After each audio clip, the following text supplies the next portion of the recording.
Olá, boa noite a todos e todas. Eu sou Silvana Machado Valença. Está entrando no ar mais uma edição do Café Sem Filtro. Café Sem Filtro é um projeto que eu tenho junto com Raquel Guimarães, que é @psico.surtada.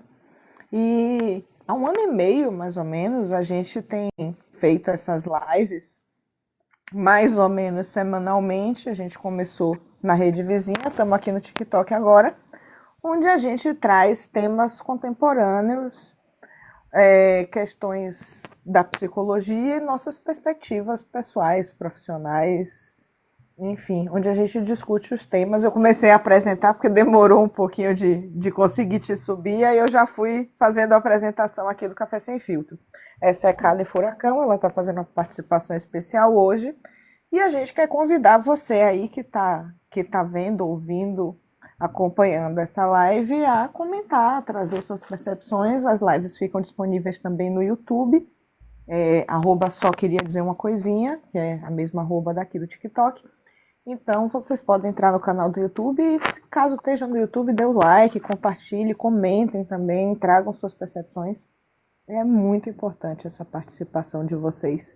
Raquel, bem-vinda, boa noite, como é que você está? Boa noite, Sil. Boa noite, pessoas. Como que vocês estão nessa segunda-feira, já em reta final de virada de ano? Gente, já tá acabando outubro, já acabou basicamente, na verdade. Pois é. Loucuras da vida. Enfim, olá, meu nome é Raquel Guimarães, eu sou psicóloga comportamental. Eu atuo dentro da TCC, que é a Terapia Cognitiva Comportamental. Vocês podem me acompanhar tanto aqui quanto lá na rede vizinha, também com o mesmo nome, Psico.surtada, onde eu compartilho livro, compartilho sobre filmes, compartilho experiências pessoais, frustrações pessoais, enfim. É isso. Me acompanhem por lá e por aqui, fiquem à vontade. A Sil já fez a apresentação do Café Sem Filtro, certo? Já fez a apresentação sobre você mesma também. Então, bom, hoje eu vou falar sobre o tema, vou dar essa introdução do tema. Hoje nós vamos conversar sobre mudança de comportamento versus mudança de percepção. É um ponto, ao meu ver, bem interessante dentro do processo terapêutico. Nós vamos trazer aqui um pouco das visões das abordagens. Aliás, isso é algo que nós temos feito com frequência. A gente tem feito uma leve comparação entre como a minha abordagem, TCC, enxerga as coisas, como a abordagem da Sil Gestalt enxerga as coisas, e é muito interessante. A gente abre o leque aí de entendimentos, de percepções, e isso é muito legal. Quando a gente está falando de mudança, né, de percepção, mudança de comportamento, muita gente acha que mudar é só fazer diferente. Mas às vezes o comportamento muda, mas a percepção não. Ou às vezes a percepção muda, mas o comportamento não. Então hoje a gente quer conversar sobre isso. O que acontece quando a mudança ocorre de um lado, mas não ocorre do outro, e fica nesse momento de, eu sei que eu preciso fazer algo diferente, mas eu não faço, ou às vezes ao contrário, né? Eu tô fazendo algo natural, diferente, sem estar percebendo. Vamos conversar um pouquinho sobre isso. Eu vou trazer um pouquinho da visão mais especificamente da TCC, né? Como já tenho reforçado em algumas lives aqui, o foco da TCC é a relação entre pensamento, emoção e comportamento. E a mudança de comportamento, muitas vezes, ela é usada como uma porta de entrada para reestruturar pensamentos, né? Dentro da TCC, essa é outra coisa que a gente trabalha muito, é ressignificação de pensamentos, de contextos, de escolhas, enfim, o ressignificar como um todo. Então, por exemplo, se uma pessoa evita falar em público por acreditar que vai ser julgada, e a gente começa a trabalhar com uma exposição gradual para gerar novas experiências que desafiem essa crença, né? Então, sempre, será que vai ser julgado? De onde está vindo isso? De onde você está tirando que está sendo julgada? O que está confirmando essa hipótese ou não? Enfim, a gente vai usando essas experiências para questionar esse pensamento, né? A TCC ela entende que mudar o comportamento pode alterar sim a percepção, né? Porque o nosso cérebro começa a rever novas evidências. Tem uma metáfora que eu uso muito, muito, muito mesmo com os pacientes, que é sobre caminhos, de forma geral, sabe? Trilhas que a gente faz aí na natureza, no meio do mato, é isso. O nosso cérebro, ele é construído de várias trilhazinhas. E a nossa tendência é sempre ir pela trilha já conhecida, mesmo que ela seja muito difícil e exija muito esforço, a nossa tendência é sempre ir pela trilha já conhecida, porque é o conforto, é o familiar. Então, quando a gente está trabalhando com ressignificar as coisas, a gente precisa abrir novos caminhos, a gente precisa tentar desvendar formas diferentes de chegar no mesmo ponto que aquela trilha que não era tão legal te levava, né? Então, isso é o ressignificar, isso é o reestruturar pensamentos para que um comportamento mais funcional, mais saudável venha a partir disso. Sil, quer trazer um pouquinho sobre essa questão? A gente demora de fazer live, eu esqueço como é que são os controles aqui do TikTok. Tava me batendo para trocar a câmera. Te ouvindo aqui, Kel, eu fiquei pensando uma coisa. Seria correto dizer, de alguma forma, que a mudança na TCC, nas comportamentais, vem de fora para dentro, de certa forma. Né? A pessoa vai e muda o comportamento, vai nesse processo, e aí, a partir daí, muda essa percepção, o sentimento, a emoção, vai se modelando a partir desse comportamento. Faz sentido? Sim, sim. E aí eu acho que vai mostrar uma diferença crucial da TCC para a Gestalt, porque a Gestalt, esse processo acontece de dentro para fora. O que é que eu quero dizer com isso? A gente parte da awareness, né? Que eu venho falando de awareness aí esse mês inteiro. Se você está chegando agora e não sabe o que é awareness, dê uma olhada aí nas lives anteriores, porque eu falei bastante, assim, exaustivamente de awareness, mas fala um pouquinho mais, né? Para você não ficar perdida aqui e acompanhar essa conversa até o final. A awareness é aquela consciência plena, presente, de você estar percebendo o que acontece em você, no seu corpo, como o ambiente te afeta, como você afeta o ambiente. Você está presente no presente, né? De uma certa forma, eu gosto dessa forma de definir awareness, é estar presente no presente. E a partir do momento que você começa a perceber essas coisas, você se percebe, você percebe como você se sente, você dá nome a esse sentimento, você começa a reconhecer e a assumir seus sentimentos. Porque às vezes o sentimento, a gente aprendeu que ele é errado. A raiva mesmo é rainha disso, né? Tem raiva e sente culpa por ter raiva, porque aprendeu que ter raiva é errado. Mas raiva é natural, é humano e é necessário para a sobrevivência. Como é que você lida com essa raiva? Como é que essa raiva te afeta? O que é que desengateia essa raiva? O que é que faz com que essa raiva cresça ou diminua? E para onde você consegue canalizar essa raiva?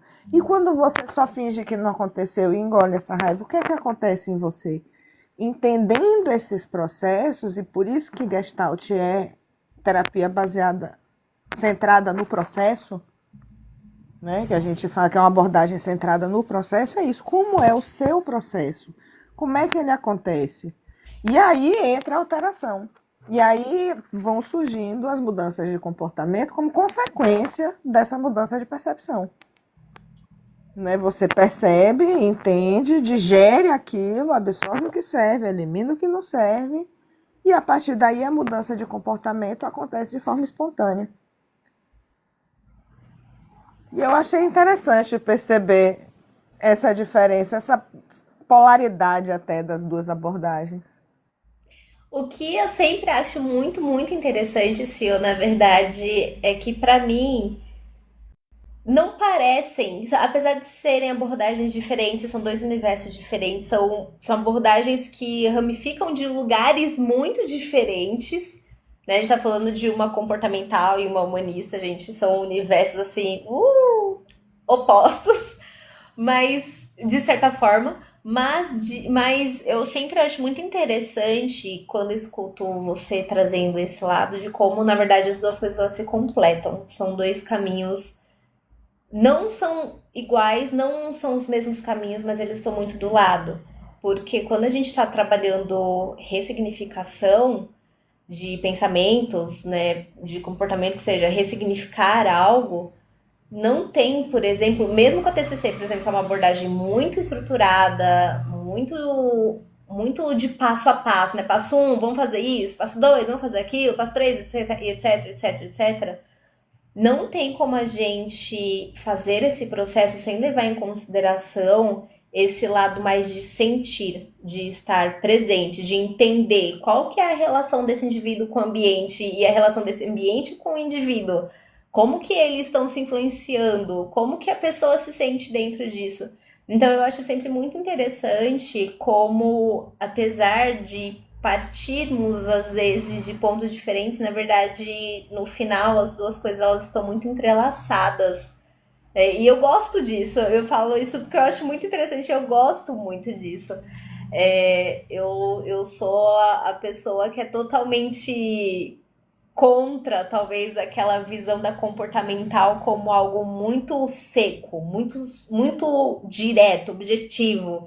Eu não, eu sou comportamental, mas eu não acredito nesse comportamental tão radical, porque a gente coloca significado nas coisas, porque nós somos seres humanos, nós somos seres emotivos, a gente coloca um peso, a gente uma emoção, você guarda algo porque aquilo te afetou de alguma forma, aquilo significou para você de alguma forma, né? Você reage de tal forma porque tal situação te faz te sentir de alguma forma, te toca. E, e a comportamental, apesar dela ter às vezes esse olhar um pouco mais direto, mais objetivo, eu acho que é muito difícil a gente colocar totalmente de lado essas questões. E eu acho que é difícil e a gente não deve, né? Porque, que nem você trouxe a questão do sentimento, é importante a gente se sentir, independente de qual tipo de sentimento, é raiva, é alegria, é ódio, é curiosidade, é ansiedade, é importante se permitir sentir tudo isso também, porque tudo isso tem um significado dentro do contexto, dentro do que está acontecendo, tudo isso tem um peso. Então, eu sempre acho isso muito interessante. Eu parto de um ponto, você parte do outro, mas no final, as duas coisas, pelo menos pra mim, elas se entrelaçam muito. Eu não consigo ver como universos assim tão distantes, na verdade. Não sei se você concorda. Eu acho que para a gente falar disso, é legal a gente dar uma olhada na história, né? Ver a história da psicologia e como essas abordagens se construíram. Porque tem uma questão a respeito da TCC. Ela é uma comportamental, mas ela é uma comportamental recente. Ela é pós-cognitivismo, ela é pós-fenomenologia. E isso muda tudo na construção da história da psicologia. Agora eu vou tirar um pouquinho de onda, com licença. Vai me faltar modéstia, eu vou me citar, certo? Da realidade à virtualidade, é Dal Latrive, é Dad Layad, que é exatamente, enfim, da realidade à virtualidade, escrito ao contrário. É o nome do trabalho, certo? Foi minha iniciação científica, está publicado aí. Você pode comprar por uma merrequinha lá na Amazon, me ajudar, ou você pode jogar aí no Google, que eu já disponibilizei ele de graça por aí, você consegue achar. Se você quiser se aprofundar um pouco mais no tema, você aí que está assistindo essa live, então bota aí, da realidade à virtualidade, Silvana Machado Valença. O que é que eu trago nesse trabalho? Essa pesquisa ao mesmo tempo que eu pesquiso o entendimento do que é realidade e o que é virtualidade, como é que é essa relação, eu traço um paralelo com a evolução da história da psicologia e a matematização da natureza, a relação do humano com a matemática, com as matemáticas. E o que é que eu entendi nessa pesquisa?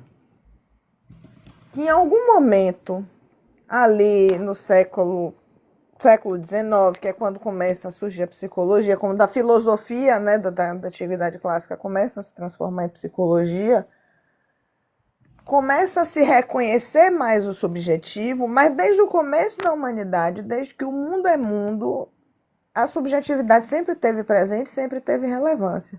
Quando a gente pensa em períodos como a Antiguidade Clássica ou Idade Moderna, que são períodos mais racionalistas, vamos colocar dessa forma, né, na história da humanidade, mesmo nesses períodos, não tinha esse autor que conseguisse dizer não, subjetividade não existe. Isso aí é palhaçada.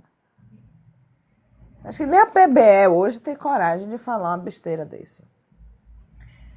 E aí tem uma coisa que são as 3 forças da psicologia. E elas surgem cronologicamente dessa forma. A primeira força, que é a psicanálise, que vai se desdobra para a psicologia analítica, que é de Jung, né, que é uma dissidência da psicanálise, mas ainda está dentro da psicodinâmica, e vão surgindo várias abordagens psicodinâmicas. A primeira forma de ludoterapia, quem aparece é Melanie Klein, e trazendo esse viés psicodinâmico. Pouco tempo depois, era um processo que acontecia em paralelo, mas que foi estruturado depois, até pela forma como o processo se constrói. O que é que eu digo? Freud era um neurologista que foi estudar hipnose e inventou a psicanálise a partir desses caminhos. A gente tinha Wundt, que tinha feito um laboratório, mais ou menos ali na mesma região, a gente está todo mundo falando da região ali de Áustria, né? Enfim, um pouco de Alemanha, mas principalmente a Áustria era o grande polo, era ali. Se desdobra para outros lugares, principalmente da Europa, mas enfim. E aí depois a gente vai ter Pavlov, Skinner, que vão fazer os experimentos e vai se desenvolvendo ali o behaviorismo radical, o behaviorismo skinneriano, quase que não sai, que ele já é um pouco diferente daquilo que fazia Pavlov. E o tempo passa. E aí acontecem alguns processos. Primeiro que tem a Segunda Guerra Mundial, que muda o rolê todo. E durante a Segunda Guerra Mundial, Heidegger, primeiro vem Russell e depois Heidegger, que era um nazista escroto, eu acho que é importante a gente deixar isso claro. Heidegger trabalhava ali junto com o Partido Nazista, mas ele começa a propor uns estudos fenomenológicos e começa a trazer que não tem como ter um molde ali engessado, como era a psicanálise, as psicodinâmicas, vamos colocar assim, até aquele momento, e as comportamentais até aquele momento. E entra a ideia da fenomenologia que diz, tudo isso que vocês estão pregando, primeira força e segunda força, primeira força psicodinâmica, segunda força comportamental, tudo isso que vocês estão pregando, fora de contexto, não serve de nada. Não adianta eu pegar, a pessoa está aqui no meio da Alemanha nazista, vai ser uma coisa. Se ela estiver no meio da Polônia durante o nazismo, vai ser completamente diferente. Dependendo de que lado do muro a pessoa nasceu, a experiência dela vai ser completamente diferente. E isso começa a se incorporar no desenvolvimento da ciência que a gente entende hoje como psicologia. E aí vem o tal de Bandura, meu coraçãozinho, mais ou menos na mesma época que vem um tal de Perls, que é outro coraçãozinho aqui, ó. Fritz Perls se junta com o grupo dos 7, isso a gente está falando da década de 50, e começa a desenvolver a Gestalt-terapia. A gente vê surgir a terapia da Gestalt, a Gestalt-terapia, vê surgir psicodrama e as abordagens humanistas que vêm dessa linha pós-fenomenológica, né? A fenomenologia já está dentro dessa terceira força, e a Gestalt vem junto dela. E aí o que eu acho interessante da Gestalt é que ela vai trazer conceitos da arte, conceitos da política, conceitos da ciência, e vai trazer todos esses conceitos ali para explicar como é o trabalho em Gestalt-terapia. E é a coisa da mão na massa, que é muito legal, assim, da Gestalt. Nesse processo, e Bandura, ali mais ou menos em paralelo, coisa de poucos anos de diferença, se a gente for dizer assim, a data que foi lançado o livro que explica a teoria que está a ser desenvolvida é 2 anos de diferença. Então, essas pessoas estavam fazendo esses trabalhos de forma simultânea, né? Bandura traz a ideia do cognitivismo, né? De entender como é que o cérebro processa as emoções. O que é que a gente tem o sentimento, a sensação, melhor dizendo, tem a sensação, né? A gente processa aquilo, aquilo entra em contato com nossas memórias, com as experiências que a gente viveu e aquilo se transforma em emoção e sentimento, né? São como se fossem etapas dessa percepção sensorial e afetiva do mundo.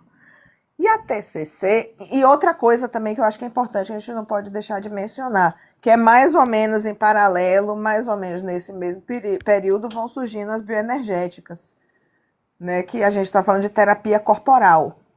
A gente vai ver nomes como Reich, como aqui para cá para baixo na América Latina a gente vai ter Gaiarsa, que era outro escroto, mas enfim, a gente fala disso em outro momento. Mas a gente vão surgindo as bioenergéticas falando da importância do trabalho corporal para a saúde mental também. A TCC, ela surge na década de 60. O que é que está acontecendo na década de 60? Né? A gente está vendo o movimento hippie começando a se estruturar.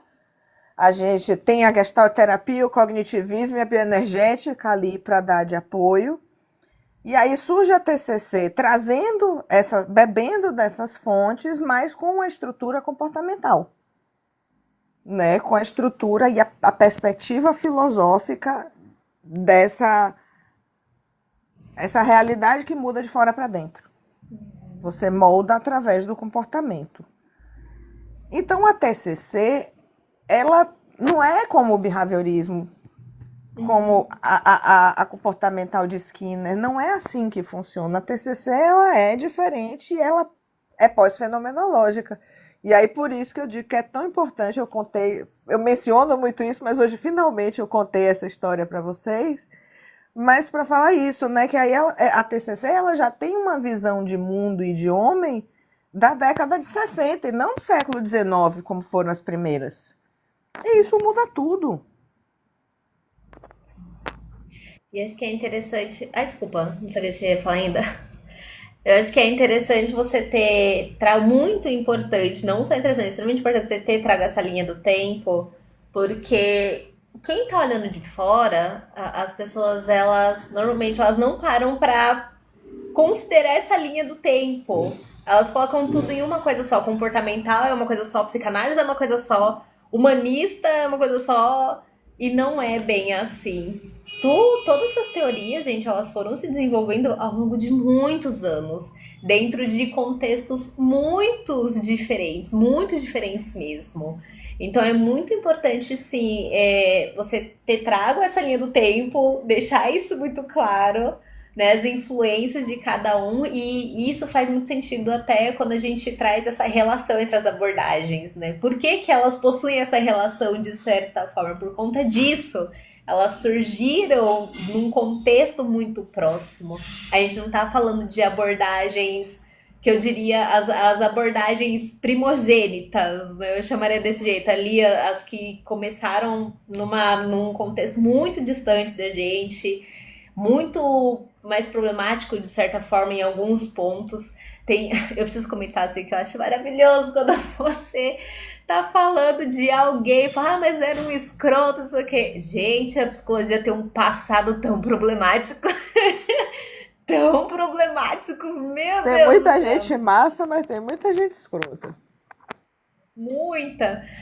Tem muita gente que desenvolveu teorias assim, foda, mas é muito bom como profissional, mas como indivíduo, nossa senhora, gente, é muito problemático. A pessoa era muito problemática. E eu acho isso muito interessante. Talvez seja um assunto interessante pra gente trazer, né, esse lado problemático da psicologia. Né? Psicologia e psiquiatria são a área da saúde de forma geral, gente. A área da saúde tem a forma que a área da saúde como um todo nasce é muito problemático, muito nojento, eu diria, na verdade. Mas enfim, isso é assunto para outro dia, para outra conversa. Mas enfim, era isso. Eu queria falar que eu gostei muito dessa sua linha do tempo. E ela foi fundamental. Acho que ela finaliza esse raciocínio que a gente sempre traz, que a gente sempre acaba relacionando as duas abordagens, e finalizar com essa linha do tempo é extremamente importante para que as pessoas entendam por que existe essa relação, né? Porque às vezes quem tá olhando de fora não consegue entender. Fala, mas é tudo a mesma coisa? Já que no final está se relacionando, então é a mesma coisa? Não, não é a mesma coisa. Mas são teorias que surgiram dentro de um mesmo contexto. Então não tem como elas serem 100% diferentes porque elas estavam bebendo da mesma fonte, elas estavam vindo dentro de um mesmo contexto. Então é muito difícil falar que são duas coisas 100% opostas e que não se relacionam de nenhuma forma. E eu acho que isso é muito interessante, deixar isso muito claro, trazer essa informação para as pessoas. Eu gostei muito. Eu tenho aplicada. Tem três coisas que eu gostaria de falar antes da gente finalizar. Um é sobre essa coisa da primigênia da psicologia, né? Quais são as abordagens primogênitas? A gente nem chamava de psicologia ainda. A gente vai olhar, a gente está lá na filosofia, na verdade, né? A gente começa, talvez, oficialmente, que a gente pode dizer assim, ok, aqui foi a pedra fundamental da criação da psicologia, a gente vai pensar em Sócrates, né? Que é ali que começa realmente a coisa, a filosofia, a questionar o mundo, a existência, o seu papel no mundo e essa relação, como é que funciona, enfim, eu acho que se a gente for chamar primigênio da psicologia, vai estar na Antiguidade Clássica em Sócrates. Depois a gente tem Platão, Cícero, enfim, outros que vão desenvolvendo trabalhos ali. Antes disso, era muito mais matemático, né? A filosofia era muito matemática. Mas quando ela começa a ter essa cara de psicologia, eu acho que eu diria que é em Sócrates. Inclusive, Freud, para criar psicanálise, bebeu até a última gota da tragédia grega, né? Ele foi assim, inclusive síndrome de Édipo e tudo vem diretamente da mitologia grega, né? Da tragédia grega. Então, esses estudos existem, se você for parar para pensar, desde que o mundo é mundo. Eu achei interessante trazer isso. A segunda coisa, eu esqueci o que era. Você tinha falado alguma coisa, eu lembrei, depois me fugiu. Então, se eu lembrar em outro dia, em outra live, eu trago outro dia. Sinto muito aí, galera, vocês vão ficar curiosos. Sigam aí, que se eu lembrar, eu digo o que eu lembrei e falo o que é em outros momentos. E a terceira coisa é que o patrão ficou maluco. O que é que eu vou fazer? Vou propor aqui para vocês, aqui agora, eu vou pegar o e-book dessa iniciação científica e vou subir lá no Drive gratuito do Agiliza Psico. Vou deixar lá o e-book gratuito, completo, disponível para quem entrar no grupo do Agiliza Psico. É meu aniversário semana que vem, inclusive semana que vem não vai ter café sem filtro por causa disso, dia 27, vai ser meu feriado pessoal. E aí, como meu presente do meu aniversário para vocês, como um hobbit, eu que vou dar o presente, eu vou colocar lá o da realidade e a virtualidade, vou deixar no drive gratuito do Agiliza Psico, para conhecer, tem link na bio, ou vocês podem entrar em contato pela DM comigo ou com Raquel, só queria dizer uma coisinha, raquel@psico.surtada, aqui ou em qualquer rede você acha a gente, né? Manda mensagenzinha que a gente manda o link do grupo do Zap, você entra lá, não paga nada, ninguém sabe, só psicólogo entra no grupo, né? Então a gente vai fazer uma triagenzinha, não é aberto para todo mundo. Pelo menos estudante de psicologia a gente ainda libera, tem que ter ou pelo menos CRP ativo ou um comprovantezinho de matrícula para a gente filtrar um pouco a galera que está dentro do grupo. Que o objetivo lá é falar de psicologia, é conversar de ciência, é aprender, não é trocar figurinha de bom dia, muito embora as figurinhas sejam fofas, não é o objetivo do grupo, né? Então a gente está deixando ele restrito para a galera que é da psico, que é ou está se tornando da psico. E aí eu vou deixar lá disponível esse trabalho que eu fiz, que eu me orgulho muito dele, viu? Não vou ter falsa modéstia, não. Foi um trabalho assim. Me falaram na época que essa iniciação científica tinha conteúdo de mestrado. Me falaram. Na época. Podiam estar me enrolando, querendo me agradar? Talvez. Mas minha orientadora gostou muito, todo mundo que leu achou bacana, porque traz um apanhado legal da história da psicologia E é bom para a gente entender como é que funciona esse processo. Então, vou deixar de graça para todo mundo ver. E quem quiser ler, pode ficar à vontade. É isso, eu terminei o que eu tinha para falar. Já que você trouxe essa linha do tempo, né, da psico, falando inclusive de filosofia, tem um livro muito bom, gente, Psicologias, de Ana Bock, que traz exatamente essa linha do tempo da psicologia. Eu recomendo demais. Eu acho que é um livro obrigatório. Não é obrigatório? Eu vou falar que é um livro É obrigatório, mas canônico. É é, canônico. leiam, é interessante.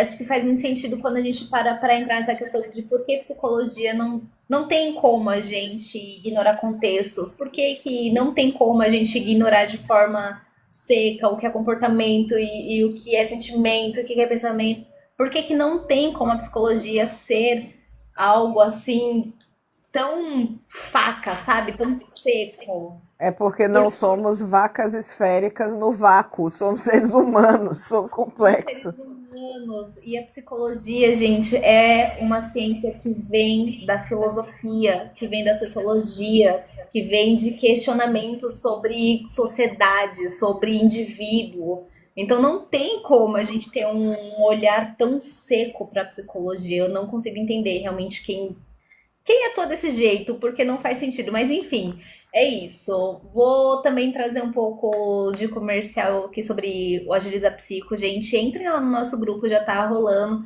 É um projeto recente, nós estamos divulgando há pouco tempo, mas já tá rolando uma movimentação. Estamos ali tentando fazer algo, já tem combo disponível. O Drive é atualizado toda semana, inclusive vamos começar a tentar jogar lá no grupo o que está sendo adicionado toda semana para manter o movimento. É isso. Psicólogos e estudantes são super bem-vindos. É um momento de troca, conversas e é super legal, é super interessante. Participem, entrem e tenham acesso a materiais ótimos que vão ajudar muito. É isso, eu acabei também. Bora finalizar por hoje? Bora, beijo, gente. Segundou. A gente se vê agora em novembro, né? 7, 8, Sim. 9, 31 é isso. Nem me lembro. Que dia de novembro? Não sei. Primeira segunda-feira de novembro a Dia gente se 13. vê aqui de volta. Beijo pra vocês e tchau. Siga a gente, deixa o like, compartilha, bota coraçãozinho, galera que participou aqui. Obrigada. Amei vocês. Pauli, coraçãozinho também. Tchau. Boa noite.